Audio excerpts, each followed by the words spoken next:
up, everybody? Hey, today in our Home Inspection Tips for Buyers series, you're going to see how a home inspection, just in the attic alone, can save you thousands of dollars of problems later on. We're going to show you 5 things that come up a lot during the inspection of the attic. And be sure to stick around to the end because I'm going to show you one tactic that I frequently use to help negotiate a better deal for you. I'm able to go to bat for you after these inspections are done. Hey, by the way, I'm Phoenix real estate agent John Cunningham with eXp Realty. And as we dig into these home inspection tips for buyers, just remember how important it is to do your research and get rid of the noise. You can start by subscribing to this channel. Today, my co-host is Kris Houser, owner of Insight Real Estate Inspection Services. And hey, I'm really glad that you're here to meet Kris and see how he works because he's really a whole lot like you and I. He's a husband, he's a dad, and he just happens to be a guy who has nearly 20 years of home inspection experience under his belt. But more importantly, Kris is just a totally solid guy. Wait till you meet him. You're going to like him. He's patient, he's understanding, and he knows how to explain things. His inspections, they're really detailed. And he's got this way of explaining his inspection findings without blowing things up out of proportion or overemphasizing anything, and of course, never covers anything up. So Kris, at the beginning of this video, I talked about the attic, and I let everybody know that there's going to be some things that come up during the inspection of just the attic itself that could be a real detriment to them if they skip the home inspection. So it's interesting, isn't it? Because it's an area of the house most people don't ever go in there except to throw stuff up there and store things, but there's a lot that can be very costly in terms of repairs if you skip the inspection of the attic. So let's go over those big items. Yeah, it's a good question, John, because really a lot of people when they're buying a house, you don't have a ladder with you. You're not thinking about, getting up on the roof or really checking some very, very serious areas inside the attic, which, there's probably a dozen things that we could talk about, but we could stick to 5 or 6 of them right now. One would be the trusses. How's the structure of the house? Is it secure? Do we have missing areas of structures that could cause potential problems down the road? Because these things hold up our roof, they hold up our ACs if we have an AC on the roof. So the attic checking for trusses is something that we spend a lot of time in. Number 2 would be mechanical. That would be any air conditioning type system that's up there, either it be a air handler or a furnace, the duct work that runs all those components to make sure that they're installed correctly, that they're not missing, that you're not just venting into the attic, cold or warm air. So it's something that we do test when before we get into the attic, we have the air conditioning or the heating on. So Kris, hey, I think that's really an interesting place to pause just for a moment. Most people think their air conditioning unit is on the ground outside or sitting up on top of the roof, but if it's on the ground, what part of the air conditioning system is in the attic? So essentially the inside air handler, which is a heater or a furnace, a gas furnace. So that's basically the heating component that's actually inside the attic that is essential with working with the outside unit. So yes, that's something that we definitely have to work on.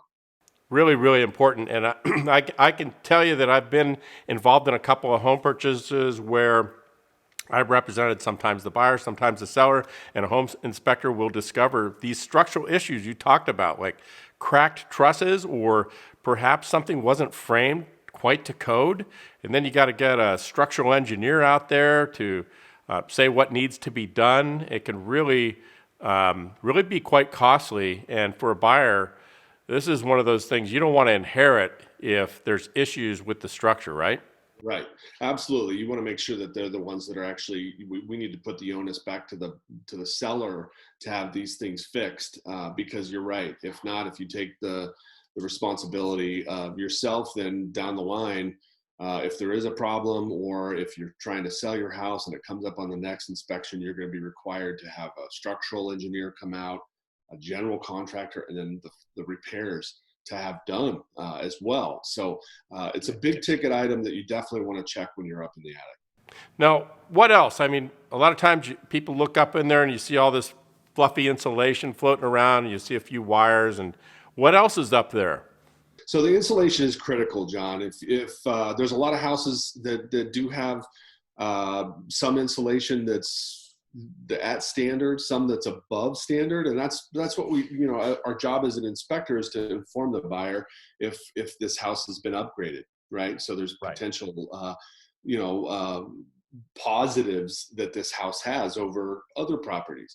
So we're also looking to make sure that that insulation is not lower or missing in areas, which sometimes it is. We find that they've done a modification in a kitchen area where they've pulled all the insulation away from the drywall, and then they never Right. put it back. So there's this huge 10-foot by 10-foot section in rooms that you definitely need to be insulated. So that's another point that we spend a lot of time on to make sure it's there. It'll also show us other things that could potentially be caused with larger things, which we'll probably talk about in a second, which is the roof, right? So we're looking to make sure that there's no water staining in the attic. Sometimes the insulation can show us that. It'll actually show us water penetrations. It'll show us areas where we have some leaks, which is something that you definitely want to discover during your inspection period, because if not, then it becomes a bigger problem, obviously. And what about like electrical and plumbing stuff? So we do check electrical to make sure that there's proper wiring, that it's encased correctly. Most of the time we see like a ceiling fan or a light that's been added. We want to make sure that it's done correctly, safely in a junction box, not just kind of spliced together. Comes up all the time, doesn't it? All the time. Yep. Yep. Sometimes we see people wire things with like cords that are for your little small lamps that are plugged in, running to a bigger, a wattage type light fixture that requires a bigger Romex type cable. So those are serious things that we do check for, and very significant. Wow. How about plumbing? Plumbing, we check to make sure, obviously, that we do have all the connections up there as far as the plumbing stacks, so that they vent the sewer gases out above on the roof. We also check to make sure that the exhaust vents are vented to the exterior. We check to make sure that the dryer vent is not plugged and it's not dispelling lint all inside the attic, which is something that you would definitely want to find out during that inspection period. We also check to make sure some houses have new plumbing, right? And some of that plumbing that's been added up in the attic. We make sure that it's the correct type of material and it's not PVC or something that's no longer used or it's been outlawed.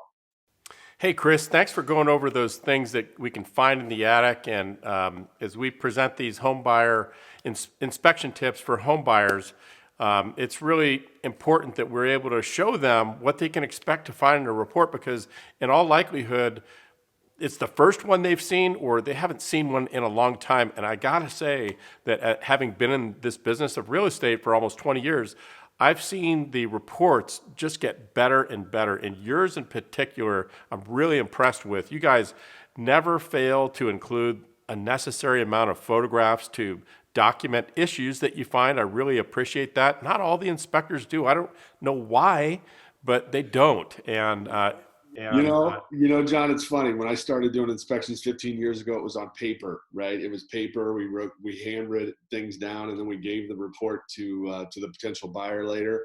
And it was just kind of handwritten, and then it's kind of morphed into now everybody's on your PC, your phone. You can take videos. We have multiple areas of indicating that there's concerns or not concerns, right? We see a lot of things that are positives that we point out, we put into our report, just because not everybody can show up to the inspection. There's a lot of people, as you know, they'll purchase a property sight unseen or on video, FaceTime, which, all these extra features is a great thing for your clients to have. So that's why we do what we do. So we appreciate it. One thing I discovered the other day working with one of my clients is your report has this awesome new feature that allows me to compile estimates from contractors and put them inside of a document that your entire database of information will crank out a nice little PDF report that I can use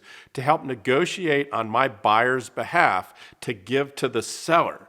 So it's a really cool little document. All I've got to do is have a conversation with the contractors like you and I are having now on video, and I can show them the report. We can go through the pictures together, and I can ask them, what would you charge to fix this and to fix that?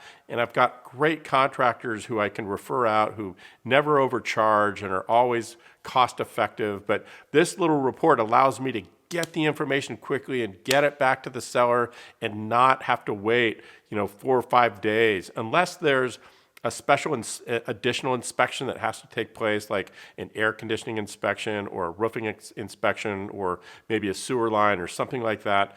A lot of times this general report really helps us to just get the whole ball rolling unless something extra comes up that couldn't be covered on the report. So hey, I also wanted to let everybody know that I've got another video for you to check out. It's about cost of living in Phoenix. Just check it out right there, and I'll see you there.